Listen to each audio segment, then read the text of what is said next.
ಮನುಷ್ಯರಾಗಿದ್ದರೆ ಸಾಕು. ಮನುಷ್ಯ ಬದುಕುವುದಕ್ಕೆ ಹೆಚ್ಚು ಹಣ ಬೇಕಾಗುವುದಿಲ್ಲ.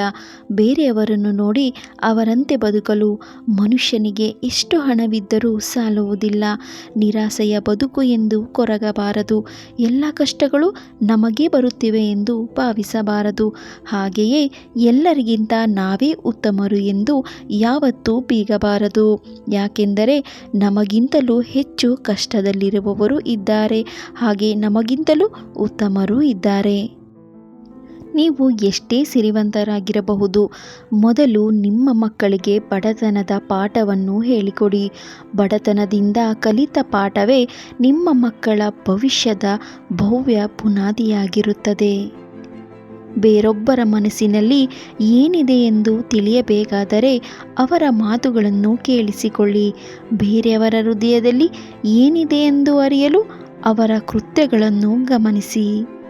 ಸಂಬಂಧಗಳು ತೀರ ಹಳಸಿ ಹೋಗುವ ಮುನ್ನ ದೂರವಾಗುವುದೇ ಚೆನ್ನ. ಇಲ್ಲವೆಂದರೆ ಉಳಿಯಬಹುದಾದ ಕೆಲವು ಸಿಹಿ ನೆನಪುಗಳು ಕಹಿಯಾಗಿ ಕಾಡಬಹುದು. ಸಂಬಂಧ ಮುರಿದರೂ ಸಹ ನಿಜವನ್ನೇ ಹೇಳಿ. ಸುಳ್ಳು ಹೇಳಿ ನಂಬಿಕೆಯನ್ನು ಮಾತ್ರ ಕಳೆದುಕೊಳ್ಳಬೇಡಿ. ಯಾಕೆಂದರೆ ತುಂಡಾದ ಸಂಬಂಧ ಎಂದಾದರೂ ತಿರುಗಿ ಒಂದಾಗಬಹುದು, ಆದರೆ ಕಳೆದು ಹೋದ ನಂಬಿಕೆ ಯಾವತ್ತೂ ಒಂದಾಗಲು ಸಾಧ್ಯವಿಲ್ಲ. ನಿಮ್ಮ ಜೀವನದ ಈ ಒಂದು ರಹಸ್ಯವನ್ನು ಯಾರ ಬಳಿಯೂ ಹೇಳಬೇಡಿ. ಅದು ಸೋಲು. ಚಿಂತೆ ಮಾಡಿ ಯಾಕೆ ಕೊರಗಬೇಕು? ಚಿಂತೆ ಹುಟ್ಟಿಸಿದವರನ್ನು ಮರೆತು ನಾವು ಮುಂದೆ ನಡೆಯಬೇಕು. ಸೋಲು ಎಂಬುದು ನಮ್ಮ ಗೆಲುವಿನ ದಾರಿಯಲ್ಲಿ ಆಗಾಗ ಬರುವ ಒಂದು ಸಣ್ಣ ಅಡಚಣೆ ಅಷ್ಟೇ. ಅದನ್ನು ನಿವಾರಿಸಿಕೊಳ್ಳುತ್ತಾ ಸಾಗುವುದೇ ನಿಜವಾದ ಕ್ರಮ. ಖುಷಿಯ ಸಂದರ್ಭದಲ್ಲಿ ಕೈ ಕುಲುಕುವುದರಿಂದ ಸಂಬಂಧಗಳು ಅರಳುವುದಿಲ್ಲ. ಕಷ್ಟ ಕಾಲದಲ್ಲಿ ಕೈ ಹಿಡಿದಾಗ ಮಾತ್ರ ಅದು ಬೆಳಗುತ್ತದೆ. ಜನರಿಗೆ ನಾವು ಬದಲಾಗಿದ್ದು ಮಾತ್ರ ಬೇಗ ಕಾಣಿಸುತ್ತದೆ, ಆದರೆ ಯಾವ ಕಾರಣಕ್ಕೆ ನಾವು ಬದಲಾಗಿದ್ದೇವೆ ಅನ್ನೋದು ಮಾತ್ರ ತಿಳಿಯುವುದಿಲ್ಲ. ಒಳ್ಳೆಯ ಮನುಷ್ಯ ಎಂದಿಗೂ ಸ್ವಾರ್ಥಿಯಾಗಿರುವುದಿಲ್ಲ, ಆದರೆ ಅವನಿಗೆ ಬೇರೆಯವರ ಯೋಗ್ಯತೆ ನೋಡಿ ಆಗ ಅವರಿಂದ ಮೌನವಾಗಿ ದೂರ ಸರಿಯುತ್ತಾನೆ ಅಷ್ಟೇ. ಮಾಡುವ ತಪ್ಪಿಗೆ ಕ್ಷಮೆ ಇರಲಿ.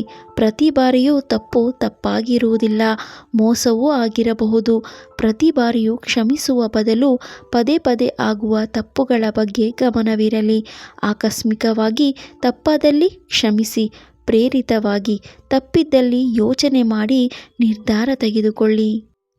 ಒಳ್ಳೆಯವರ ಶಾಪ ಒಳ್ಳೆಯದಲ್ಲ.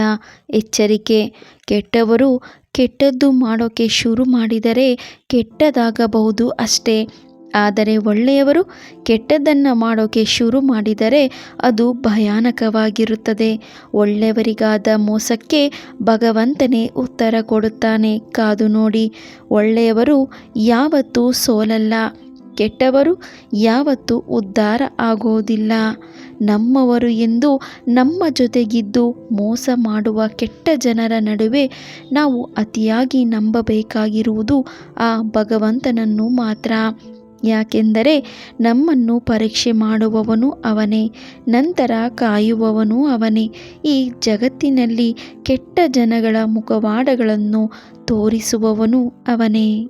ಜಗತ್ತಿನಲ್ಲಿ ಕಾಡುತ್ತಿರುವುದು ಕೇವಲ ಹೊಟ್ಟೆ ಹಸಿವು ಅಲ್ಲ, ಪ್ರೀತಿಯ ಕೊರತೆ, ಕರುಣೆ, ಪ್ರೋತ್ಸಾಹದ ಕೊರತೆ.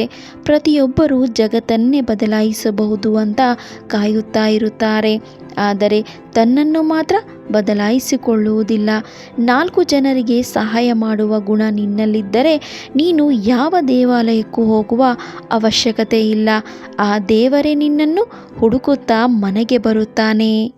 ಸಹಾಯ ಮಾಡಿದವರನ್ನು ದೂರ ಮಾಡಿದರೆ ಆ ದೇವರು ಕೂಡ ದೂರವಾಗುವುದು ಸಹಜ. ಯಾಕೆಂದರೆ ದೇವರು ಯಾವ ರೂಪದಲ್ಲಾದರೂ ಬರಬಹುದು. ಒಂಟಿಯಾದೆ ಎಂದು ಕೊರಗಬೇಡ. ಸೂರ್ಯನು ಒಂಟಿ, ಚಂದ್ರನು ಒಂಟಿ, ಆದರೂ ಇಡೀ ಜಗತ್ತಿಗೆ ಬೆಳಕನ್ನು ನೀಡುತ್ತಿಲ್ಲವೇ? ಒಂಟಿಯಾದಾಗಲೇ ನೀನು ಏನು ಎಂದು ಅರ್ಥವಾಗುವುದು, ನಿನ್ನ ಸಾಮರ್ಥ್ಯ ಎಷ್ಟು ಎಂದು ತಿಳಿಯುವುದು. ಸೂರ್ಯಚಂದ್ರರಂತೆ ನೀನು ಇಡೀ ಜಗತ್ತಿಗೆ ಬೆಳಕು ನೀಡುವುದು ಬೇಡ. ನಿನ್ನ ಬದುಕಿಗೆ ನೀನು ಬೆಳಕಾಗು ಸಾಕು. ಆಗ ನಿನ್ನ ಬದುಕು ಸಾರ್ಥಕವಾಗುತ್ತದೆ. ಮನುಷ್ಯ ಎಷ್ಟೇ ಜಾಣನಾಗಿದ್ದರೂ ನಾಳೆಯ ದಿನ ಹೇಗಿರುತ್ತದೆ ಎಂದು ತಿಳಿಯದಷ್ಟು ದಡ್ಡನಾಗಿರುತ್ತಾನೆ. ಭಗವಂತ ತಡ ಮಾಡಿದರೂ ನ್ಯಾಯ ಮಾಡುತ್ತಾನೆ, ಆದರೆ ಅನ್ಯಾಯ ಮಾಡುವುದಿಲ್ಲ. ತಡ ಆಗುವುದರ ಹಿಂದೆ ಅದ್ಭುತಗಳು ನಡೆಯುತ್ತವೆ. ಕಾದು ನೋಡಬೇಕು ಅಷ್ಟೇ. ಜೀವನದಲ್ಲಿ ಕೆಟ್ಟ ಸಮಯ ನಡೆಯುತ್ತಿದ್ದರೆ ಈ ಮಾತುಗಳನ್ನು ಯಾವಾಗಲೂ ನೆನಪಿಟ್ಟುಕೊಳ್ಳಿ. ಕೆಟ್ಟ ಯೋಚನೆಗಳನ್ನು, ಕೆಟ್ಟ ಹವ್ಯಾಸವನ್ನು, ಕೆಟ್ಟ ವಿಚಾರಗಳನ್ನು ಬಿಡುವ ಉಪವಾಸವನ್ನು ಮಾಡಿ, ಆದರೆ ಭೋಜನವನ್ನು ಅಲ್ಲ. ಸಮಸ್ಯೆಗಳು ಅವರು ನೋಡುವುದಕ್ಕಿಂತ ಚಿಕ್ಕದಾಗಿದೆ. ಚಿಂತೆಗಳು ಫಲಿತಾಂಶಗಳನ್ನು ಬದಲಾಯಿಸುವುದಿಲ್ಲ. ವಿಫಲರಾಗಲು ಹಿಂಜರಿಯದೆ ಭವಿಷ್ಯದ ಅನಿರೀಕ್ಷತೆ ಒಪ್ಪಿಕೊಳ್ಳಿ. ದೈಹಿಕ ಚಟುವಟಿಕೆಗಳು ದೇಹದ ಮನಸ್ಸಿನ ಸಂಪರ್ಕವನ್ನು ತರುತ್ತದೆ. ಜಗತ್ತಿನಲ್ಲಿ ಎಲ್ಲವೂ ಇದೆ, ಆದರೆ ನೆಮ್ಮದಿ ಇಲ್ಲ. ಇವತ್ತಿನ ಮಾನವರಲ್ಲಿ ಎಲ್ಲವೂ ಇದೆ, ಶಾಂತಿ ಇಲ್ಲ. ನಿಮ್ಮ ಆಧ್ಯಾತ್ಮಿಕ ಅಭ್ಯಾಸಗಳನ್ನು ಪ್ರತಿದಿನ ಮಾಡಿ ವಿಶ್ರಾಂತಿ ಪಡೆಯಿರಿ. ಸಮಯದೊಂದಿಗೆ ಎಲ್ಲವೂ ಬದಲಾಗುತ್ತದೆ.